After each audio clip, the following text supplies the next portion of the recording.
Hujambo na karibu sana mtazamaji wa Zone Media, tufahamishane yote ambayo yanajiri katika uga wa kimataifa, na hapa tunaelekea huko Mashariki ya Kati katika nchi ya Iran. Waziri wa mambo ya nje wa Iran Abbas Araghchi ametoa maoni makali kuhusu maandamano ya kitaifa yanayoendelea nchini Iran, akidai kuwa vurugu zilizozuka zimechochewa na vipengele vya kigeni. Akizungumza katika mkutano na mabalozi wa kigeni, Araghchi alieleza kuwa hali ya maandamano imekuwa ya ghasia na damu, ikiwa ni sehemu ya njama za kutoa kisingizio kwa rais wa Marekani Donald Trump kuingilia kati.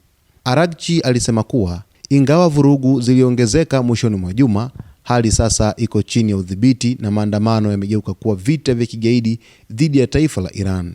Alifafanua kuwa Irani ina ushahidi wa silaha zilizokuwa zikigawiwa kwa waandamanaji, na kwa kusema kuwa mamlaka zitatoa hivi karibuni maungamo ya watu waliokamatwa. Waziri huyo alisisitiza kuwa maandamano haya yamechochewa na vipengele vya kigeni, akiongeza kuwa serikali ya Iran inafanya kila juhudi kufuatilia na kudhibiti machafuko yanayoendelea. Hali hii siyo maandamano bali ni vita vya kigaidi dhidi ya nchi yetu, alisema Araghchi. Katika hotuba hiyo, Araghchi alielezea shutuma dhidi ya rais wa Marekani Donald Trump kwa kuchochea vitendo vya kigaidi, akisema kuwa tishio lake la kuingilia kijeshi ikiwa maandamano yatageuka kuwa ya ghasia lilikuwa likichochea magaidi kushambulia raia na vikosi vya usalama ili kuhamasisha kuingilia kati kwa kigeni. Trump alichochea kitendo cha kigaidi kwa kutoa onyo la kijeshi. Magaidi sasa wanashambulia waandamanaji na vikosi vya usalama ili kuleta mabadiliko ya kimataifa, alisema Araghchi. Kwa upande mwingine, Araghchi aliongeza kuwa serikali ya Iran imetangaza kurejeshwa kwa mtandao wa internet nchini, akisema kwamba serikali inafanya kazi na taasisi za usalama ili kuhakikisha kurejea kwa huduma hiyo. Waziri huyo pia alisema kuwa muunganisho wa mtandao utaongezwa kwa balozi za kigeni na kwa wizara za serikali, hatua ambayo itarahisisha mawasiliano na ulimwengu.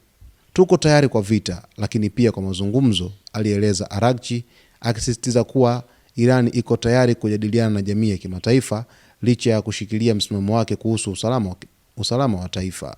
Kwa ujumla, hotuba ya waziri wa mambo ya nje wa Iran Abbas Araghchi imetunga picha ya hali ya usalama na kudhibiti machafuko nchini Iran, huku serikali ikisisitiza kuwa maandamano haya ni sehemu ya njama za kigeni za kuleta machafuko nchini.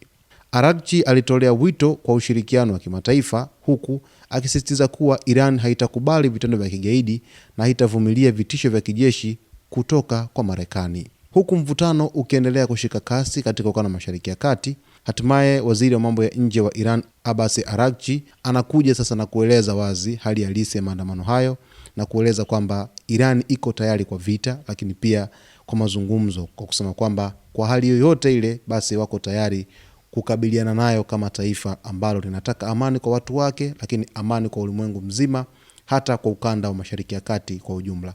Basi mtazamaji wetu, kwa faida zaidi ya habari zijazo, ni kusihi na ni kuombe uendelee kubaki nasi siku hii ya leo ya Jumatatu tulivu kabisa, kwa kusubscribe channel yetu, kulike, kukomenti pamoja na kushare wakati wote.